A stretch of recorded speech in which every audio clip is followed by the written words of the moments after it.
Mafia নেত্রী শেখ হাসিনা এমন কোনো লোক নাই যেটা তিনি দেখেন নাই। সাবেক প্রধানমন্ত্রী শেখ হাসিনাকে ঘিরে বিস্ফোরক মন্তব্য করেছেন জাতীয় সংসদের স্পিকার হাফিজউদ্দিন আহমেদ বীর বিক্রম। তিনি দাবি করেছেন, শেখ হাসিনা তাকে নানা ধরনের লোভ দেখিয়েছিলেন, কিন্তু তিনি সেই প্রস্তাবে রাজি হননি। শনিবার সকালে ভোলার সার্কিট হাউসে জেলার উচ্চপদস্থ কর্মকর্তাদের সঙ্গে মতবিনিময় সভায় তিনি এসব কথা বলেন।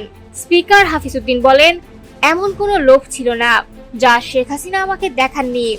আমি যদি তার কথা শুনতাম তাহলে তারপরেই আমার অবস্থান হতো, কিন্তু আমি তাকে স্পষ্ট বলেছি, আমার বয়স এখন 80 বছর, এসব করার সময় আর নেই। তিনি আরো বলেন, জীবনের শুরু থেকেই তার রাজনীতি ছিল জিয়া পরিবারের আদর্শ ঘিরে। জিয়া পরিবারের বাইরে কখনো কোনো চিন্তা চেতনা ছিল না তার। তিনি সবসময় নিজের বিবেক অনুযায়ী চলেছেন এবং সত্য মনে হলে নির্ভয়ে তা প্রকাশ করেছেন। হাফিজউদ্দিনের ভাষায়, আমি জেনারেল জিয়াউর রহমানের অধীনে যুদ্ধ করেছি। বেগম খালেদা জিয়া আমাকে অনেক স্নেহ করতেন।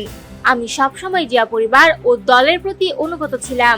তিনি জানান, বিএনপিতে দীর্ঘদিন সিনিয়র অবস্থানে থাকলেও অনেকেই তাকে পেছনে ফেলে স্থায়ী কমিটির সদস্য হয়েছেন, তবে এসব নিয়ে কখনো হতাশ হননি। তার মূল লক্ষ্য ছিল জনগণের ভালোবাসা আর ভোটের মাধ্যমে জাতীয় সংসদে পৌঁছানো। এবারের নির্বাচন প্রসঙ্গে তিনি বলেন, তিনি যেন একটি ফ্ল্যাগ নিয়ে ফিরতে পারেন। আল্লাহর রহমতে তিনি এবার 2টি ফ্ল্যাগ নিয়ে ফিরেছেন।